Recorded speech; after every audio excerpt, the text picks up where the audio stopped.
모두 일어나셔서 오늘도 우리를 불러 예배케 하신 하나님께 감사하며 함께 사도신경으로 우리의 신앙을 고백하시겠습니다.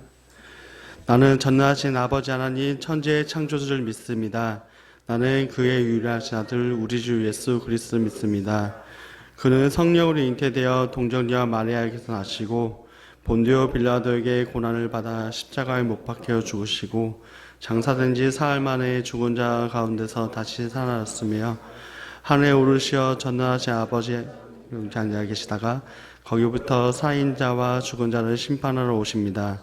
나는 성경을 믿으며 거룩한 공교회와 성도의 교제와 죄를 용서받는 것과 몸의 부활과 영생을 믿습니다. 아멘. 우리는 움직이는 교회 찬양하시겠습니다.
손들어 주님의 보좌를 만들고 온만 다해 경배하리. 구름 날개 사이에 임하신 것처럼 내 위에 임하소서. 하나님 우리가 이곳에 섰으니 이 땅을 치유하소서. 하나님 우리가 어디에 있든지 주를 높이리다. 열방들아 주님을 송축할지어다. 그 발 아래 입 맞추라. 영원한 통치자 주 예수 그리스도 그는 위대하신 와. 하나님 우리가 이곳에 섰으니 이 땅을 치유하소서. 하나님 우리가 어디에 있든지 주를 높이리다. 열방들아 주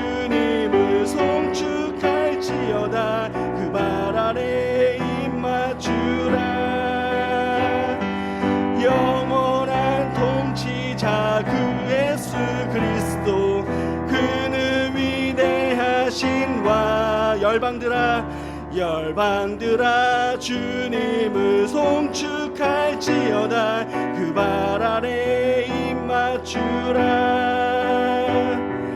영원한 통치자 주 예수 그리스도, 그는 위대하신 왕. 찬양. 박수치며 영원하신 통치자 주 예수님만을 찬양합시다. 박수치며 찬양하시겠습니다.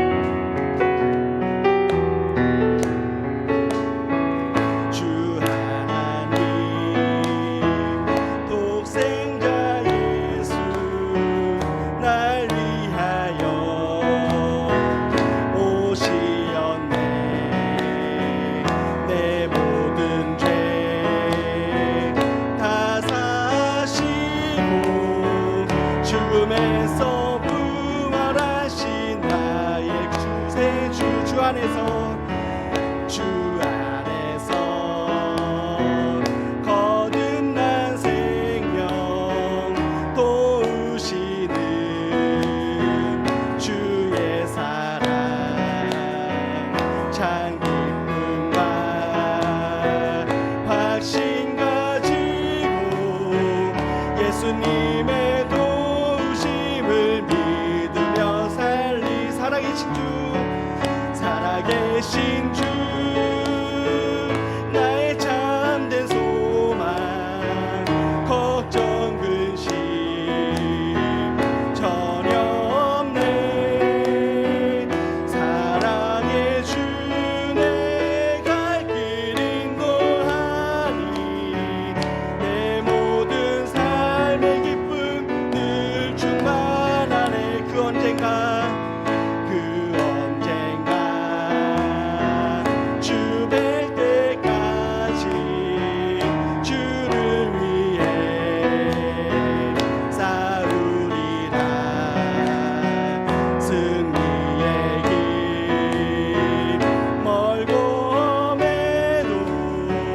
주님께서 나의 길을 밝혀주시니. 살아계신 주, 살아계신 주, 나의 참된 소망, 걱정 근심 전혀 없네. 사랑의 주 내 갈 길 인도하니, 내 모든 삶의 기쁨 늘 충만하네. 살아계신 주, 살아계신 주, 나의 참된 소망, 걱정 근심 전혀 없네. 사랑의 주 내 갈 길 인도하니, 내 모든 삶의 기쁨 늘 충만하네. 살아계신 주, 살아계신 주, 나의 참된 소망, 걱정 근심 전혀 없네. 사랑의 주 내 갈 길 인도하니, 내 모든 삶의 기쁨 늘 충만하네. 우리 삶의 기쁨 되신 주를 찬양합시다. 오직 예수뿐이네. 찬송하시겠습니다.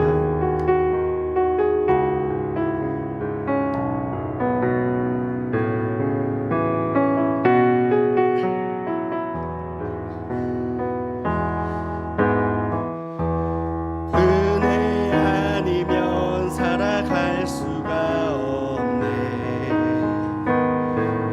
호흡마저도 다 주의 것이니, 세상 평안과 위로 내게 없어도 예수, 오직 예수뿐이네. 은혜 아니면, 은혜 아니면 살아갈 수가 없네. 호흡마저도 다 주의 것이니,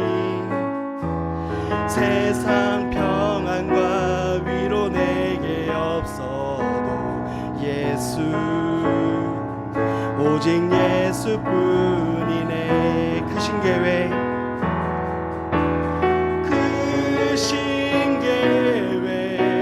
다 볼 수도 없고 작은 고난에 지쳐도 주께 묶인 나의 모든 삶 버티고 견디게 하시네.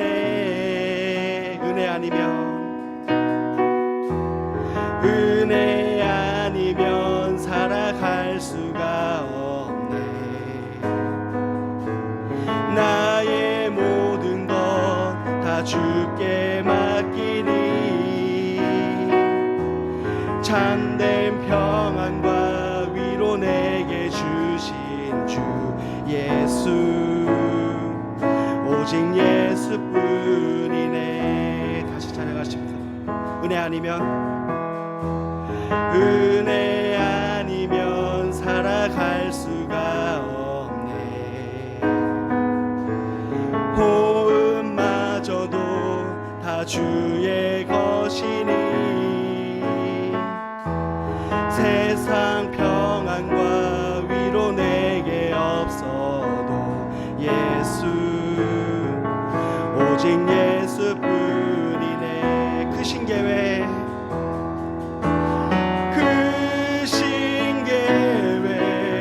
다 볼 수도 없고 작은 고난에 지쳐도 주께 묶인 나의 모든 삶 버티고 견디게 하시네. 은혜 아니면 살아갈 수가 없네. 나의 모든 것 다 주께 맡기니 참된 평안과 위로 내게 주신 주 예수 오직 예수뿐이네. 계속 찬양하시겠습니다. 내 평생의 그 이름이 내 평생에 그 이름을 그의 선하심을 세상에 노래합니다. 그 이름에 크신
평생에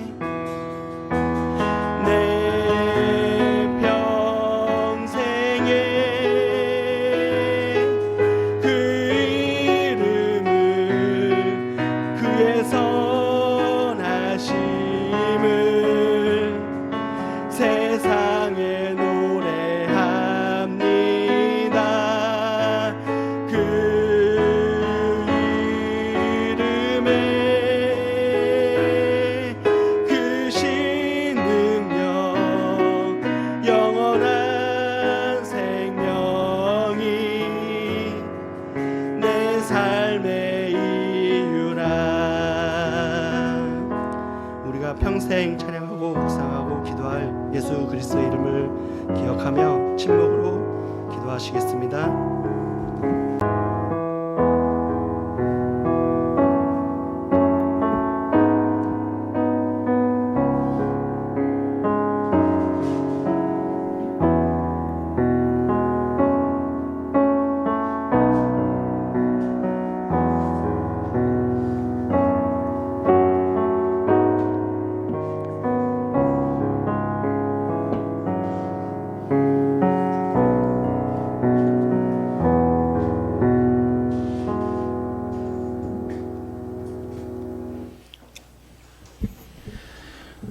하나님, 우리가 자격으로 선다면 이 자리에 결코 설 수 없는 자들입니다.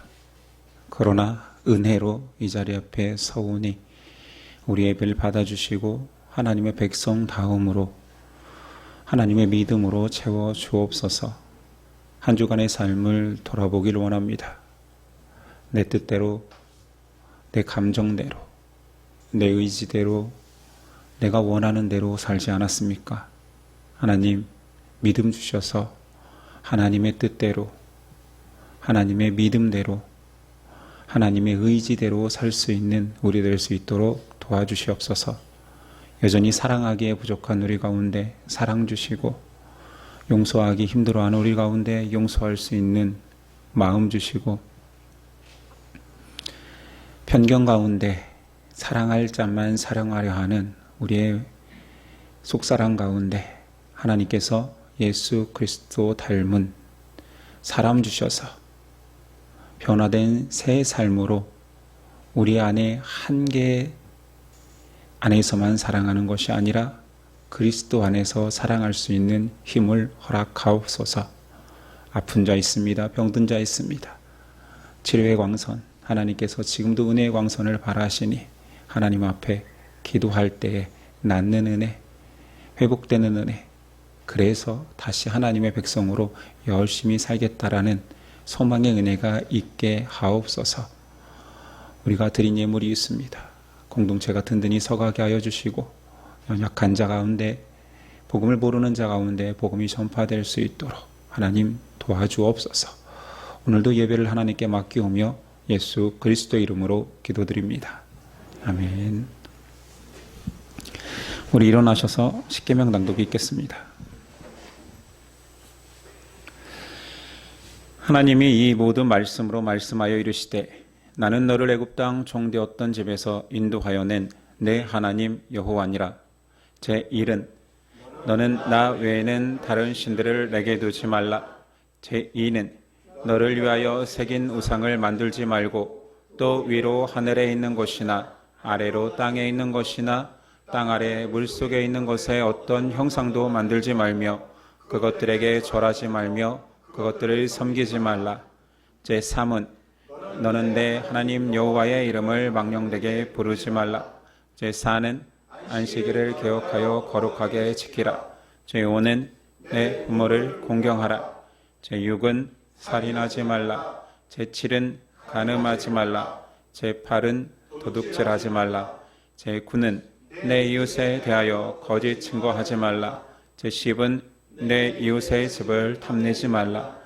예수께서 이르시되, 내 마음을 다하고 목숨을 다하고 뜻을 다하여 주 너의 하나님을 사랑하라 하셨으니, 이것이 크고 첫째 되는 계명이요 둘째도 그와 같으니 내 이웃을 내 자신같이 사랑하라 하셨으니, 이 두 계명이 온 율법과 선지자의 강령이니라. 아멘.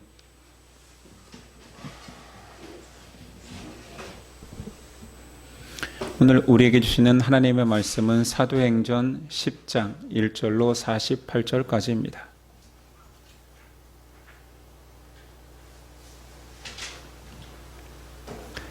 사도행전 10장 1절로 48절까지이지만 조금만 줄여서 읽겠습니다.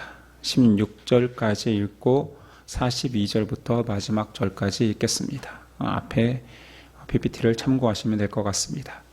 10장 1절부터 저 여러분들이 한 절씩 교독하겠습니다. 1절입니다. 가이사랴에 고넬료라 하는 사람이 있으니 이달리아 부데라 하는 군대의 백부장이라. 그가 경건하여 온 지방과 더불어 하나님을 경외하며 백성을 많이 익죄하고 하나님께 항상 기도하더니 하루는 제 9시쯤 되어 환상 중에 밝히 보매 하나님의 사자가 들어와 이르되 고넬료야 하니 고넬료가 주목하여 보고 두려워이르되 주여 무슨 일이니까. 사자가 이르되 내 기도와 구제가 하나님 앞에 상달되어 기억하신 바가 되었으니 네가 지금 사람들을 요바로 보내어 베드로라 하는 시몬을 청하라. 그는 무장이 시몬의 집에 유숙하니 그 집은 해변에 있다 하더라. 마침 말하던 천사가 떠나매 고넬료가 집안 하인 둘과 부하 가운데 경건한 사람 하나를 불러 이 일을 다 이르고 요바로 보내니라. 이튿날 그들이 길을 가다가 그 성에 가까이 갔을 그때에 베드로가 기도하려고 지붕에 올라가니 그 시각은 제 6시더라. 그가 시작하여 먹고자 하매 사람들이 준비할 때에 황홀한 중에 하늘이 열리며 한 그릇이 내려오는 것을 보니 큰 보자기 같고 내 귀를 메어 땅에 들이웠더라. 그 안에는 땅에 있는 각종 매발 같은 짐승과 들린 것과 공중에 나는 것들이 있더라. 또 소리가 있으되 베드로야 일어나 잡아 먹어라 하거늘.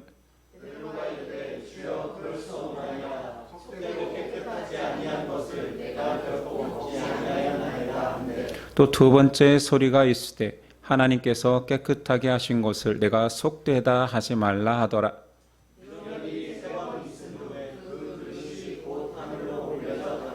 42절입니다. 우리에게 명하사 백성에게 전도하되 하나님이 살아있는 자와 죽은 자의 재판장으로 정하신 자가 곧 이 사람인 것을 증언하게 하셨고 그에 대하여 모든 선지자도 증언하되 그를 믿는 사람들이 다 그의 이름을 힘입어 죄사함을 받는다 하였느니라. 베드로가 이 말을 할 때에 성령이 말씀 듣는 모든 사람에게 내려오시니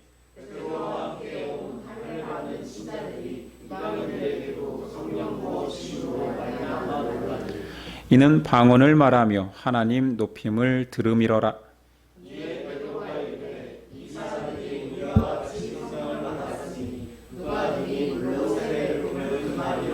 함께 있습니다. 명하여 예수 그리스도의 이름으로 세례를 베풀라 하니라. 그들이 베드로에게 며칠 더 머물기를 청하니라. 아멘. 오늘 말씀의 제목은 온 세상으로 향하는 복음. 온 세상으로 향하는 복음이라는 제목으로 은혜 나누겠습니다. 우리가 사도행전에서 하나님의 복음이 어떻게 전파되는지 지금 보고 있습니다. 성령의 능력으로 예루살렘이라는 경계를 넘어 유대와 사마리아 그리고 이제 땅끝까지 전파되는 내용을 봅니다. 그러나 그 힘찬 복음의 행진을 가로막는 거대한 산과 같이 넘기 힘든 장벽 하나가 오늘 존재합니다. 이 장벽은 바로 유대인과 이방인 사이의 장벽입니다. 유대인들은 전통적으로 율법적으로 그 벽을 만들었고 그 벽은 인간 스스로의 힘으로는 허물기 힘들었습니다. 그래서 하나님께서는 교회의 미래를 향한 이 장벽을 허물기 위한 계획을 두 가지 세우셨습니다. 첫 번째는 우리가 앞서 보았던 이방인의 사도로 쓰임받을 사도 바울을 준비하는 것이었고 두 번째 계획이 오늘 말씀 고넬료 사건입니다. 이 사건은 어떠한 배경의 사람, 그러니까 부정한 이방인이라 할지라도 복음 안에 들어올 수 있다라는 위대한 선포의 말씀입니다. 이 두 사건이 이방인 선교라는 사명을 성취하기 위해서 준비하신 하나님의 완벽한 도구였습니다. 오늘 말씀에서 로마 백부장 고넬료가 구원을 받았다, 그의 백성이, 그의 가정이 구원을 입었다라는 그런 단순한 내용을 떠나 더 큰 하나님의 뜻이 있다라는 것을 보게 됩니다. 우리 사건 속으로 한번 들어가 봅시다. 이 사건의 중심에는 두 명의 인물이 대조되고 있습니다. 한 명은 유대 기독교를 대표하는 초대교회의 수장 베드로입니다. 다른 한 명은 이방인을 대표하는 로마의 백부장 고넬료입니다. 두 인물의 공통점은 여호와 하나님을 경외하는 사람이지요. 차이점이 있다면 베드로는 복음을 가진 자입니다. 고넬료는 아직 그 복음을 듣지 못하고 복음을 기다리는 자이지만 이 둘 사이에는 앞서 말했던 거대한 장벽이 있어서 복음을 전해야 되는 유대인 속에 가지고 있는 전통과 관습이라는 무서운 장벽이 가로막아 이 복음을 전하지 못하게 합니다. 먼저 베드로가 처해 있는 장소부터 봅시다. 오늘 말씀 바로 전 한 절은 사실은 10장에 붙는 것이 더 적절합니다. 9장 끝에 붙어 있는 9장 43절을 읽습니다. 베드로가 요빠에 여러 날 있어 시몬이라 하는 무두장이 집에 머무니라. 무두장이는 죽은 짐승의 가죽을 벗겨 가죽을 말리거나 파는 사람, 피장이라고도 하는 그 직업입니다. 사실 유대인이라면 이 무두장이의 집에 베드로가 있다라는, 거한다라는 사실 자체만으로도 충격적입니다. 왜냐하면 율법에 죽은 것을 가까이 하지 말고 죽은 것을 접하는 자는 항상 정결례를 행해야 되거든요. 근데 무두장이의 집은 상시 죽은 것이 함께하는 장소입니다. 율법적으로 가장 부정한 직업이지요. 우리나라로 치면 우리나라도 과거에 백성을 잡는 직업, 백정이라고 해서 천시했던 적이 있잖아요. 이스라엘은 더했습니다. 이 무두장이는 성읍 안에서도 분리되어 살아야 했습니다. 왜 그러냐면 죽은 짐승을 접하는 것 자체가 부정하니까요. 그들이 만약에 자기 직업을 속이고 어떤 여인과 약혼을 하면 발각되는 즉시 그 약혼 자체가 무효화될 정도였습니다. 그런 부정한 장소에 가장 경건하다 여기는 사도가 곧 초대교회의 가장 높은 위치에 있던 베드로가 머물고 있습니다. 재미있는 것은 가장 부정한 곳에 가장 높은 곳에서 지붕 위죠 베드로가 기도를 하면서 가장 높으신 하나님의 계시의 말씀을 듣습니다. 이 얼마나 역설적이고 하나님의 연출하신 방식이 아이러니합니까? 베드로의 견고한 유대의 전통이라는 벽을 그 안에서 깨뜨리기 위한 하나님의 무대 장치입니다. 두 번째 사람 고넬료는 복음에 가로막혀 그 장벽, 복음을 맡고 있는 장벽의 반대편에 있는 사람입니다. 그는 로마의 백부장입니다. 이스라엘의 점령군의 장교지요. 그러니 적군입니다.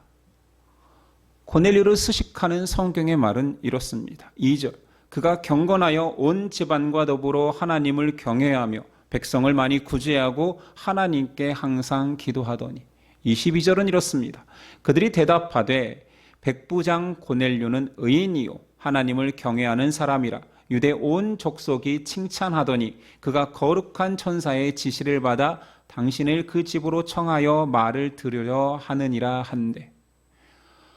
고넬료는 동족에게 칭찬받고 의인이라 칭함받을 뿐만 아니라 유대인에게서조차 유대인들도 저 사람은 하나님을 경외하는 자라 칭찬받는 사람입니다.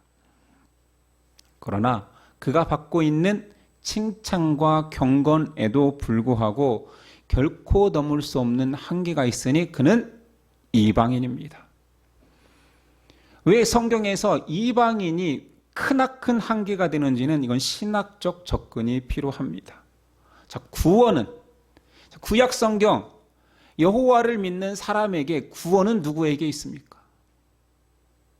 하나님께서 선택한 백성 이스라엘에게 있습니다. 그래서 선민 이스라엘이라고 하지요. 하나님이 주신 선물이며 하나님이 택한 자들만 구원을 받습니다. 사람이 아무리 경건하고 올바르게 산다고 하여도 그 하나님이 택한 자가 아니면 구원받을 수가 없습니다. 만약에 구원이라는 것이 인간 입장에서의 경건함에 대한 보상이라면 이 복음, 이 내용조차도 율법이 되는 것입니다. 고넬료가 제 아무리 경건하게 산다 한들 신약 시대에 예수 복음을 모르면 주의 백성이 될 수 없습니다. 지금까지 하나님은 아브라함의 하나님, 이삭의 하나님, 야곱의 하나님입니다.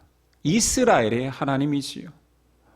예수 복음이 들어오기 전까지는 하나님이 택한 자가 구원을 받는 거예요. 물론 그 택한 모든 백성도 결국 종국적으로 구원을 완성하시는 그리스도의 복음이 나를 구원한다는 것을 깨닫지요. 그러나 지금 세계관 속에서 베드로도 고넬료도 여호와 하나님을 경외합니다. 유대 기독교인도 하나님을 경외하고 유대인도 하나님을 경외합니다. 그런데 복음 안에 들어온 자만 구원을 받기 때문에 이가 이방인이라는 것, 선택받은 백성이 아니라는 것은 하나님의 구원에서 배제된 사람이라는 것이지요. 유대인들은 수천 년 동안 하나님이 기다리라 했던 그 메시아를 기다려왔습니다. 그리고 신약의 그리스도인들은 유대인들이 기다렸던 그 메시아가 예수라 고백하는 사람들이지요. 그래서 유대 기독교인들 마음속에도 여전히 예수님은 유대 기독교의 메시아 되시는 겁니다. 그들의 머릿속에, 상상 속에 우리가 기다렸던 그 메시아를 믿은 우리가 하나님의 백성이다지 이방인들, 기다리지도 않았고 메시아가 누군지도 몰랐던, 율법도 없었던 그들이 과연 하나님의 백성이 될 수 있을까 생각조차 못했다라는 거지요. 그런데 지금 고넬료를 통해서 유대인의 메시아가 아닌 이방인의 메시아, 나아가 온 세상 사람들의 메시아임이 선포되고 있는 것입니다. 아브라함에게 약속했던 그 언약의 백성, 언약 백성이 유대인만이 아닌 이방인도 포함된다라고 알려주고 있는 것이지요. 자, 다시 이 사건 속으로 들어가 지금 이 순간 베드로는 부정하다가 여기는 장소에서 복음을 가로막는 자신의 전통과 편견 속에서 복음이 더 이상 나아가지 못하는 장소에 있습니다. 그 정반대편, 그 장벽의 반대편에서는 복음을 기다리는 이방인 고넬료가 있습니다. 하나님은 자신의 주권적인 역사와 계획 가운데 그 둘을 만나게 하십니다. 이 견고한 장벽을 허물기 위해서 초자연적인 방법을 사용하십니다. 양쪽에 있는 사람이 정교한 톱니바퀴가 맞물려 돌아가듯이 두 개의 환상을 통해서 두 사람을 연결해 줍니다. 이 모든 것은 하나님의 치밀한 계획과 작정 속에서 구원이 완성되어 간다는 것을 말합니다. 자, 베드로가 그 장벽이 깨어지는 환상은 무엇입니까?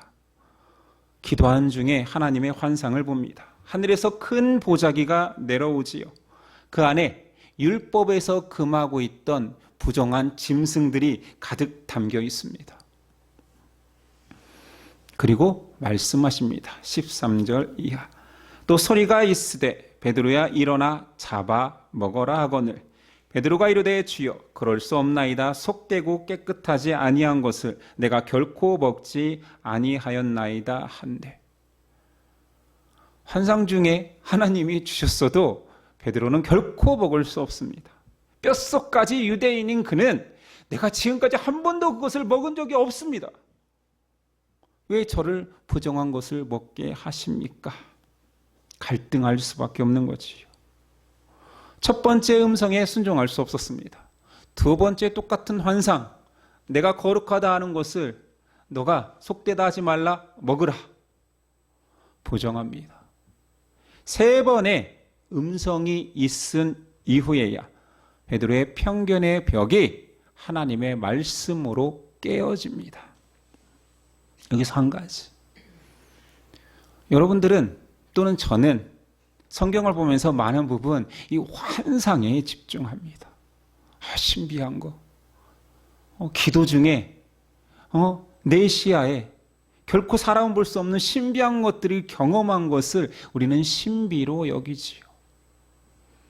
그러나 중요한 것은 이 환상 내용보다 더 중요한 것이 있으니 하나님께서 사람에게 메시지를 준다라는 거지요.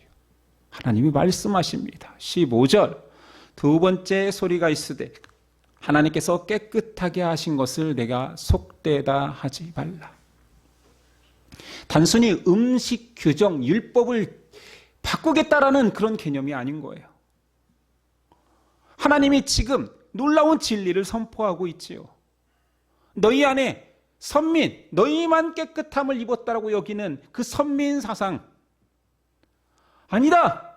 내가 내 구원을 이루기 위해서 너희뿐만 아니라 너희가 더럽다 여기는 율법에서 상종도 하지 말라고 했던 그들인 것 같은 너희가 잘못 해석했던 그 이방인들을 내가 지금 깨끗하게 했으니 음식으로 비유한 거죠.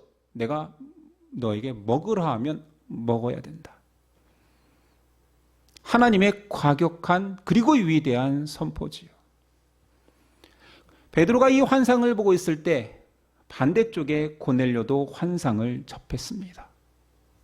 하나님께서 이미 장벽의 반대편에서도 일하고 계셨던 거지요. 고넬료에게는 빛나는 옷을 입은 천사가 와서 그의 기도와 구제가 하나님께 상달되었다라고 말씀하시면서 욥바에 있는 피장이 집에 머물고 있는 베드로를 청하라 명령하십니다. 여기서 바라고 싶은 것은 상세하게 모든 주도권, 너에게 허락된 구원의 그 계획 속에 들어오는 그 주도권이 하나님께 있음을 계속 환상을 통해서 말하는 거예요. 자, 내가 준비했다. 자, 너는 가라. 베드로가 거기 있으니 특정 장소에 가서 청하라. 고넬료가 베드로를 찾아낸 것이 아닙니다. 베드로가 자기 안의 한계를 무너뜨리고 고넬료에게 나아간 것이 아닙니다. 하나님께서 상세하게 그리고 섬세하게 그들의 모든 한계를 무너뜨리고 결코 다가갈 수 없는 자에게는 환상을 보여주셔서 둘을 만나게 하십니다. 온 세상을 향한 하나님의 구원 계획은 그렇게 막힌 장벽의 양쪽에서 진행되고 있었습니다. 구원은 하나님의 주권적인 역사입니다. 하나님께서 구원하시겠다라고 했던 하늘의 계시가 지금 땅에서 역사적인 만남으로 실현되고 있습니다. 고넬료는 그 환상을 들은 직후에 자기 사람들을 보내어 베드로를 초청합니다.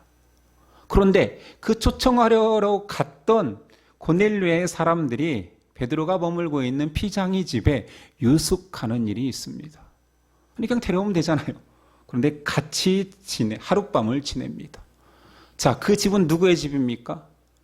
유대인이지만 가장 더럽다, 가장 경건하지 않다, 낙인 찍힌 피장이, 무두장이 시몬의 집입니다. 또 한 사람은 가장 경건하다 여기는 사도며 초대교회의 수장인 베드로입니다. 그리고 또 한 사람은 고넬료가 보낸 유대인들은 개처럼 취급하는 그 이방인의 부하, 그 또한 이방인인 그 동료들이 함께 한 지붕 아래서 한 밤을 보냅니다. 이것이야말로 시각적으로 복음을 가로막고 있던 그 장벽이 무너지고 있음을 보여주는 기가 막힌 그림입니다. 베드로가 신앙 고백하지 않고 신학적 선언을 하지 않고 그 이전에 하나님께서는 복음이 이미 하나님께서 이미 삶의 현장에서 불가능한 연합을 만들어냈다라고 보여주십니다. 드디어 베드로와 고넬료가 만납니다. 이 만남에서 베드로는 자기가 보았던 환상의 진정한 의미를 깨닫게 됩니다. 그리고 기독교 역사상 가장 중요한 선언, 고백 하나가 등장합니다. 34, 35절. 베드로가 입을 열어 말하되 내가 참으로 하나님은 사람의 외모를 보지 아니하시고 각 나라 중 하나님을 경외하며 의를 행하는 사람은 다 받으시는 줄 깨달았도다. 이것은 단순히 한 사람의 편견이 깨진 사건이 아닙니다. 이방인을 향한 하나님의 신학적 선언입니다. 유대인의 하나님이라는 벽을 넘어 온 세상의 하나님임을 선포하는 것이지요. 이 선포로 인하여서 교회 공동체는 민족적 율법적 한계를 넘어서 보편교회라는 우주적 교회라는 구조가 완성됩니다. 자, 보편교회 우리 뜻을 좀 알아야 되겠지요. 지금 우린 예심교회지만 보편교회, 하나님이 택하신 그리스도를 머리로 삼은 몸이 된 그의 백성들이 모이는 그 교회 중 하나입니다. 지금 온 세상에서 예수님을 주라 고백하는 사람들이 예배를 드리고 있지요. 그 모든 교회를 보편교회, 우주적 교회라 칭합니다. 그 시작이 바로 이 사건입니다. 베드로의 선언입니다. 이제 하나님은 이스라엘의 하나님이 아니라 온 세상의 하나님, 그 하나님의 은혜는 보편성을 가지게 되는 것이지요. 자, 이 깨달음을 얻은 베드로가 예수님을 전하기 시작합니다. 그런데 설교가 채 끝나기도 전에 모여있는 이방인 고넬료의 일가들 속에서 성령이 임하십니다.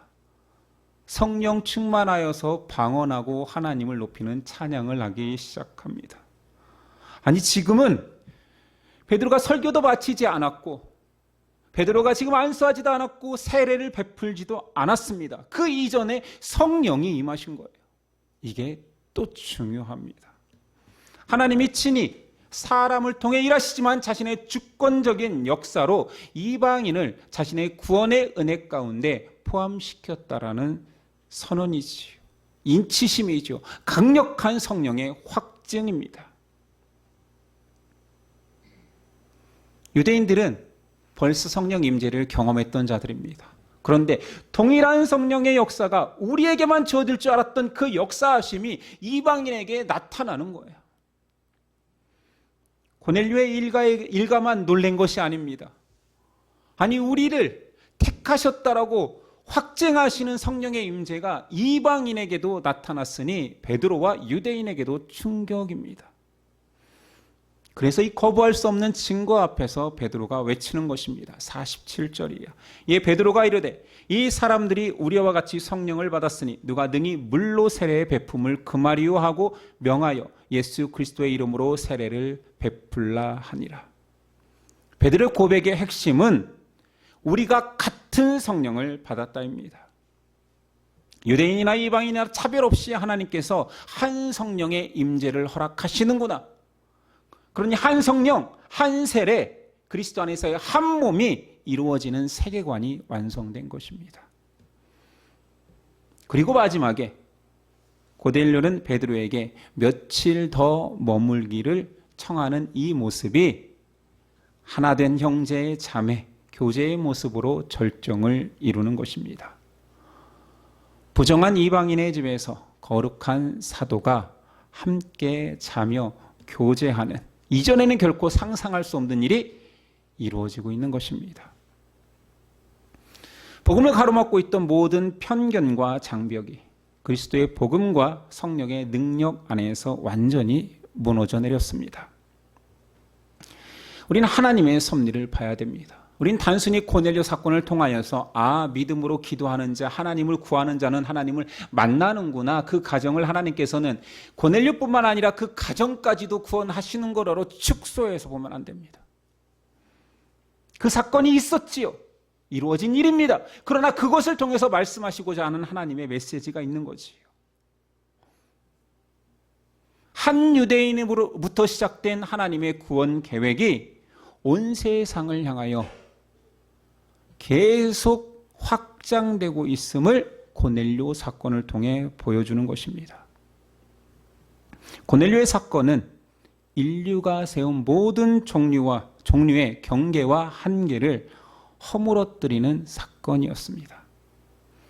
단순히 유대인이 가진 편견과 잘못된 율법 해석만을 깨뜨린 것이 아니라, 물론 그것은 유대인 입장에서는 어마어마한 부수기 힘든 전통이었습니다. 그러나 그것이 말씀 안에서 하나님의 계획 속에서 완전히 녹아지는 것이 핵심이라는 것이지요. 자, 우리는 보편교회가 어떻게 만들어졌는지, 어떤 신학적 선언을 통해서 가능했는지 보고 있습니다. 그 은혜를 완성하기 위하여서 하나님께서는 사람을 사용하셨습니다. 유대인이라는, 전통적 유대인이라는 너무나 강력한 한계를 지닌 베드로의 한계를 무너뜨리는, 반대편에서 무너뜨리는 모습과, 또는 고넬료라는 한 사람의 하나님을 향한, 경건을 향한 그 열망을 하나님께서 사용하셔서 그 둘이 만나게 하시는 모습을 보여주셨습니다. 둘 다 이용한 거지요.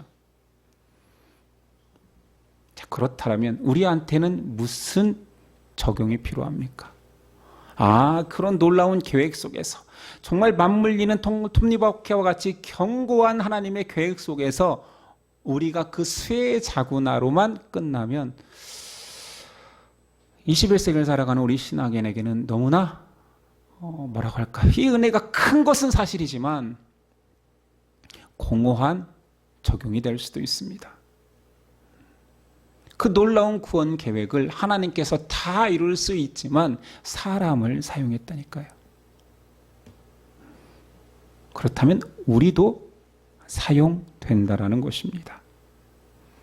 그런데 우리가 사용되기에는 우리 안에도 너무나 견고한 벽이 있고, 그것을 말씀의 순종으로 무너뜨리지 않으면 우리도 결국은 그 벽 앞에서 한계를 인정하기만 하고 안타까움만 토로하며 하나님의 경건에는 힘쓰기 어려워진다라는 것입니다. 우리 안에도 베드로의 보자기가 있기 때문입니다. 여전히 내 신앙의 한계에 빠져서 이것은 내 일이 아니고요, 이것 정도는 제가 할 수 있지만 저것은 하나님, 그건 하나님 일이잖아요. 저것은 목사가 할 일이고요, 저건 장로님이 할 일이고요, 저는 지금 이것만, 저 사람까지 내가 품어야 됩니까? 저 사람까지 제가 기도하면서 그의 구원을 이야기해야 됩니까? 저는 저 사람하고 친하지 않습니다. 내 주위에 고넬료도 존재하지요. 우리는 사람을 가려 만나려고 합니다. 저도 마찬가지입니다. 어떻게 저를 싫어하는 사람을 제가 좋아한다라고 계속 다가갈 수 있겠습니까? 그 모든 것이 가능한 것은 베드로가 고넬료를 품은 것도 아니요, 고넬료의 열심히 베드로를 찾아낸 게 아니라는 것이 핵심입니다. 하나님, 나를 통하여서 일하시옵소서. 다만 내 안의 못남과 한계 때문에 그 장벽을 허무는 하나님의 역사를 내 스스로 막지 않게 하옵소서라는 기도가 필요한 것이지요. 우리는 태양이 비치고 있는 것이 진실임을 압니다. 하나님의 진리의 빛이 온 세상을 비치고 있는 것을 알지요 고백하는 사람입니다. 그런데 많은 크리스찬들이 그 사실만을 인정하지만 나를 통해서 역사하시는 하나님, 그 빛을 반사하여서 태양이 가려진 골목에도, 태양이 막혀있는 지붕 아래의 사람들에게도 복음이 나를 통해서 반사되어 함을 인정하지 않습니다. 더 안타까운 것은 그 태양 아래에서 우리는 때로 하나님의 은혜의 빛이 너무 강하게 쬐는 거 아닙니까 하고 양산을 펴서 그늘을 만듭니다. 이 의미를 아십니까? 저는 이 의미를 떠올리면서 굉장히 찔렸거든요. 하나님은 역사하시는데 나의 못남으로 인하여서 오히려 복음의 은혜를 가리지 않는가. 주기적으로 사회 고발 프로그램에서는 기독교의 치부를 고발합니다. 최근에도 또 대형교회에서 목회직을 세습하는 사건을 다루면서 지금까지 있었던 그 모든 일들을 싸잡아서 또다시 온 한국교회가 그렇게 불을 세습하기 위해서 혈안이 된 모습으로 비춰지고 있습니다. 지난주에는 저희 큰애가 저를 교회 새벽에 하는 축구에 초대했습니다. 인원이 부족하여서 저도 갈 텐데 멀리 차도 태워줄 겸 아빠도 같이 가서 축구하자고. 가볍게 그럼 나는 몸만 풀겠다 했는데 한 팀은 교회 팀이요, 한 팀은 일반인 팀이었습니다. 상상이 되십니까? 다 호칭이 저한테 뭐 결이 아빠라고 안 하고 자꾸 목사님 하시더라고요. 그래서 저는 조심했습니다. 목사라는 호칭으로 축구하려면 되게 조심해야 돼요. 근데 형제들이 싸워 이렇게 경쟁을 하다 보니 이렇게 치열해지잖아요. 저쪽에 젊은 애가 좀 과격하게 몸싸움을 하니까 이쪽에 계신 집사님이 욕을 해버렸습니다. 근데 그러면 그냥 말리면 되잖아요, 조용히. 근데 교인들이 어떻게 말릴까요? 집사님 참으세요.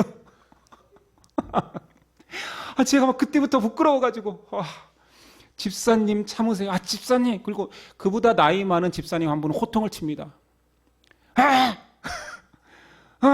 지금 교회잖아. 교회에서 왔는데 그래 교회 했어 집사가. 물론 그분의 호통은 정당하지요. 바르잖아요. 집사 그러면 안 되지. 근데 집사 할 때마다 얼마나 나쁘고로운지. 수많은 매체에서 교회가 그따위라고 할 때마다 얼마나 나쁘고로운지. 많은 기독교인들이 장벽을 넘어서는 하나님의 은혜를 고백하는 것이 아니라 장벽을 쌓고 있습니다. 저도 그렇게 장벽을 쌓는데 일조하고 있는 사람이겠지. 오늘 말씀은 기독교적으로 너무나 놀라운 신학을 담고 있고 위대한 선언이 이루어지고 있습니다. 우리가 상상하는 것 이상 중요한 가치를 지닙니다. 팔레스타인 지방의 그냥 산에 존재하는 신이 아니고 아브라함으로 시작된 아브라함이 경건한 중에 산신령을 만나 그 산신령과 함께 동행하는 모습에 지금 온 세상이 우상처럼 섬기는 것이 아니고 한 유대인을 통하여서 역사하시는 구원의 그 여정이 온 세상을 향한 하나님의 구원의 결말로 이루어지고 있음을, 선포되고 있음을 보여주는 장면입니다. 그런데 그 모든 것들을 사람을 세워두는 배경으로 삼지 아니고 자기의 백성, 자기를 사랑하는 백성을 통하여서 하나님은 일하신다라는 거지. 하나님의 안 하시면 이루어질 수 없는 일은 맞습니다. 그러나 그 놀라운 구원 계획 속에 사람을 쓴다라는 것이 소스라치게 소름 끼치고 두렵고 다른 한편으로는 놀라운 것입니다. 우리를 쓴다니까요. 우리를 사용한다니까요. 내 안에, 내 주변에 있는 수많은 고넬료를 나를 통하여서 복음을 전하게 하신다라는 것. 이것이 무섭고 놀라운 것입니다. 예수님이 부활 승천하셨습니다. 아니 계셔야지요. 사람을 사랑한다라면 끝까지 이 인류가 끝날 때까지 예수님은 계속 계셔야지요.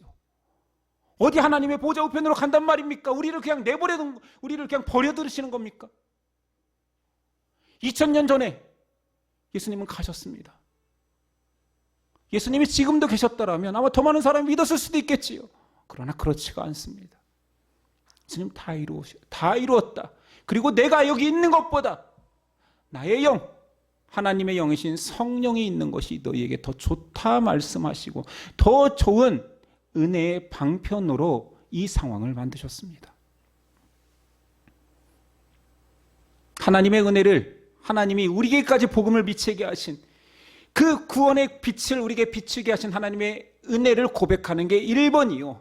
그 다음은 그 놀라운 빛을 우리가 반사하는 자로 하나님이 사용하신다는 것이 또한 은혜이며 기적입니다. 우리도 우리 안에 베드로의 보자기와 같은 장벽을 무너뜨려야 됩니다. 한 발짝 더 다가가 깨뜨려야 됩니다. 내가 그 장벽 너머에 복음의 빛을 비추지 않으면 수많은 고넬료와 그의 일가들이 구원의 빛을 받을 수 없습니다. 그런데 우리는 벌써 수혜자잖아요. 2000년을 지나 그 온 세상에 하나님이 선포되는 시점에서부터 끊임없이 복음을 전해왔던 우리 선배들에 의하여서 우리가 그 빛을 받은 자가 되었습니다. 그래서 우리는 빛 가운데 거니는 자며 은혜의 빚진 자임을 기억합시다. 우리 한 가지씩만 장벽을 허뭅시다. 내게 계속 눈에 띄는 그 한 사람이 아직도 복음을 모른다라면 전해봅시다. 고백해봅시다. 아직도 내 안에 한 개의 상황으로만 남겨두었던 그 한 가지가 무엇인지 각자 다르겠지만 하나님께서 나를 통하여서 세상의 모든 장벽을 무너뜨리고 계심을 잊지 않는 저와 여러분 됩시다. 기도하겠습니다. 주님, 나에게 미친 구원의 빛이 수많은 사람의 희생 그리고 무엇보다도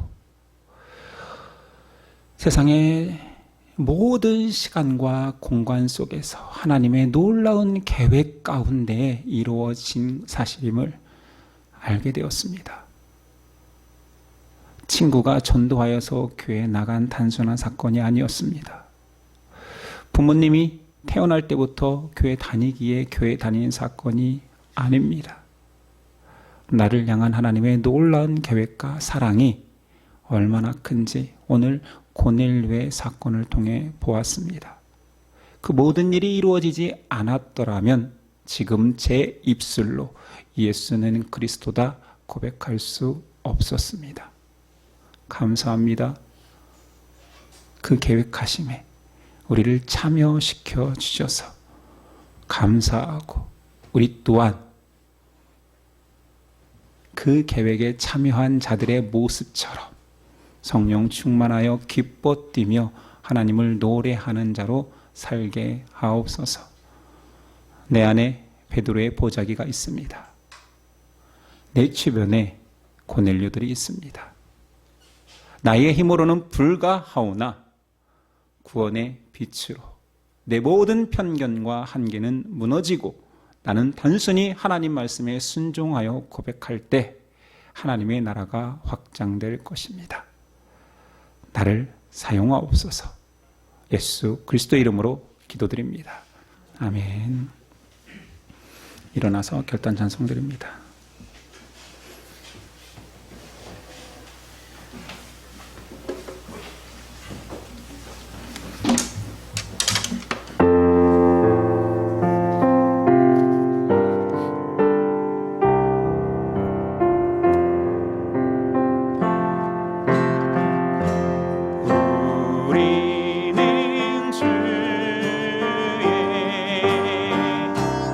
백성이 원이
지금은 우리 주 예수 그리스도의 은혜와 그 아들을 보내신 하나님의 사랑과 세상 끝날까지 우리와 함께 하시겠다는 성령의 교통하심이 태양 광채가 여전히 온 세상을 덮고 있듯 그리스도의 사랑이 온 세상에 충만합니다. 그러나 우리를 통하여서 반사하는 빛을 요구하시는 하나님 앞에 순종해 보겠습니다. 아멘 해 보겠습니다. 하는 고백하는 우리 가운데 지금부터 영원까지 함께 하시기를 간절히 축원하옵나이다. 아멘.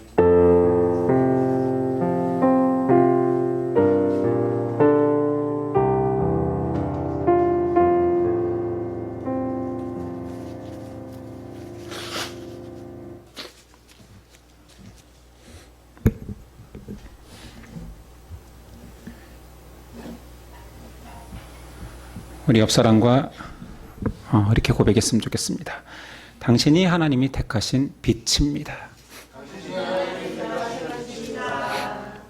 예, 형제들의 요청에 의해서 추수감사절날 못했던 운동 모임을 오늘 하기로 결정했습니다. 다치지 않고 좋은 교제의 시간이 되었으면 좋겠습니다. 예배를 마치겠습니다. 한 주간도 승리하십시오.